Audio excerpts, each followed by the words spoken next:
Hey guys, today I'm going to be doing my hair care routine. I'm just going to show you the products that I use for shampoo, conditioner, oils that I use on my hair, kind of like treatments or whatever you call them, like leave-in conditioners, and I think that is about it.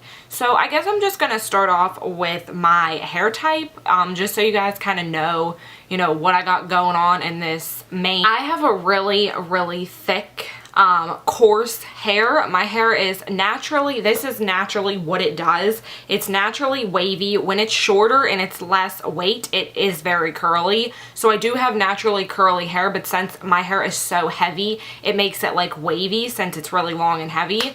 I do dye my hair. I dye my hair black.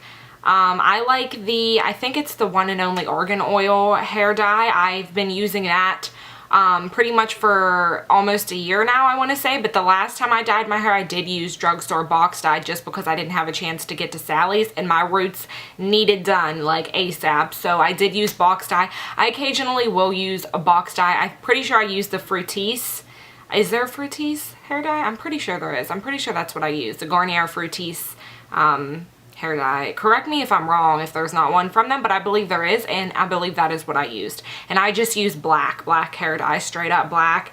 So I do have very dark hair, and it's not damaged, but it is dry. My ends are very dry, and my scalp gets very oily very quickly. I pretty much have to wash my hair every other day because my hair, it just looks like a grease ball, like I look gross. But at the same time, I do get dandruff, so my scalp is dry, but it gets oily. It's kind of like with my face. I have combination skin. I get super oily in my T-zone, as you can probably see, but my cheeks and my lip area is very dry, and I also can get dry in my T-zone. It really just depends on the season, but even when it's dry, it still gets oily. So I definitely have the definition of combination skin. So with that being said, and letting you guys know what type of hair I have, you can judge for yourself if you think that these products are going to fit for you and your hair type. It really all just depends. Everything's going to work differently for everyone's hair type. So just keep that in mind when I'm showing you guys these products. So the shampoo and conditioner that I've been using most recently is the Not Your Mother's Clean Freak Purifying Shampoo.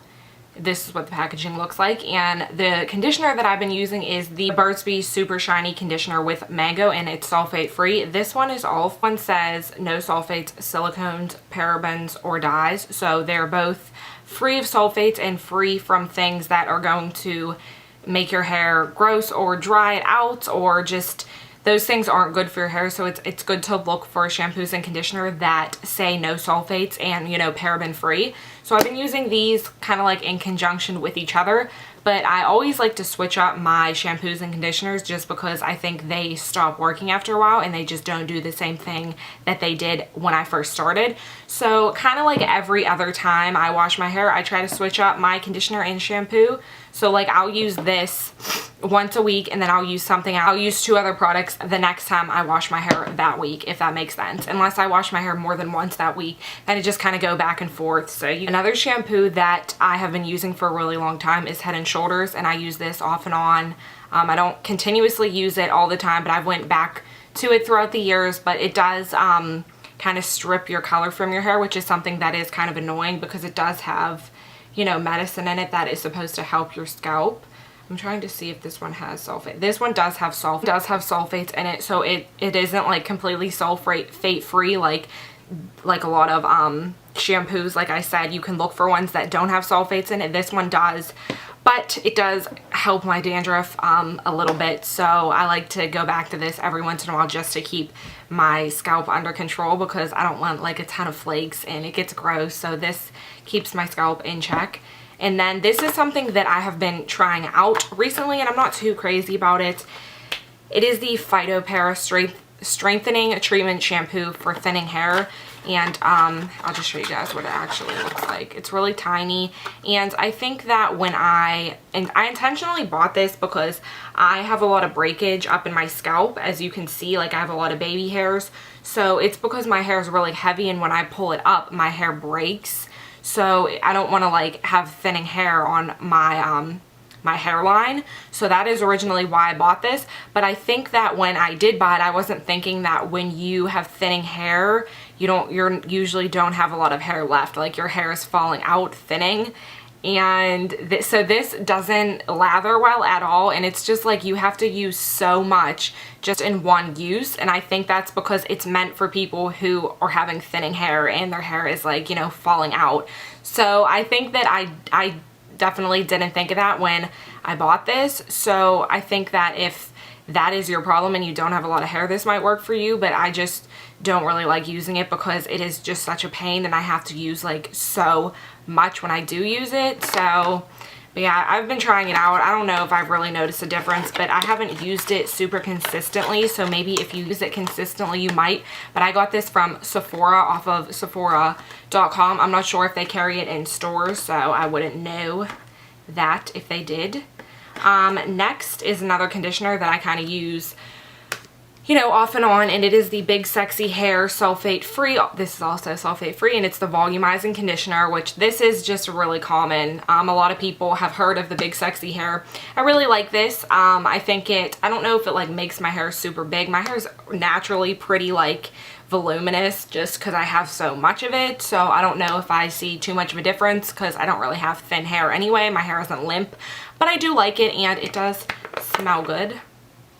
Yeah, it smells really good. I really like the packaging. I just love the Big Sexy Hair packaging. I think it's really, really cute. Like, just really cute. And I got this at Ross, actually. It was only $13 for this big thing compared to at Ulta when it's like $25. So, just so you know.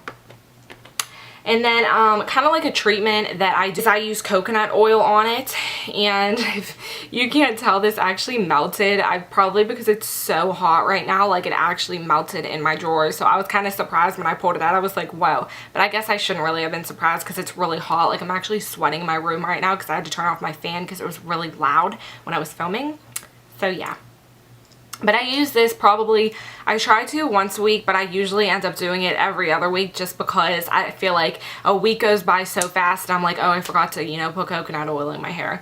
But yeah, I'll just leave this in, and I'll probably leave it in. It really just depends what I'm doing. I probably left it in at the most 45 minutes, and I'll just lather my hair in it all over the end. Sometimes I'll put it on my scalp, but I don't recommend it just because it does leave a little bit of residue and your hair will get oily quicker. Even if you use shampoo afterwards. And then I just go in the shower and do my normal shampoo condition. Sometimes I have to shampoo twice to get all of the residue out, but I notice that it does make my hair a lot softer, and it is a lot less frizzy like the next couple days after I use this. So, and I just think it really helps seal split ends. It's just like a cheap alternative to, you know, instead of buying really expensive hair masks, you know, you can just do this, and I think it works really well. Like I said, I have really unruly hair, so I like this. I think it is a great alternative. And then also when I get out of the shower, I typically try to use this if I remember. Sometimes I just don't feel like it or I don't remember. And it is the Aussie Hair Insurance Leave-In Conditioner. And I do, like I said, this is almost gone, so I'm probably going to have to get another one.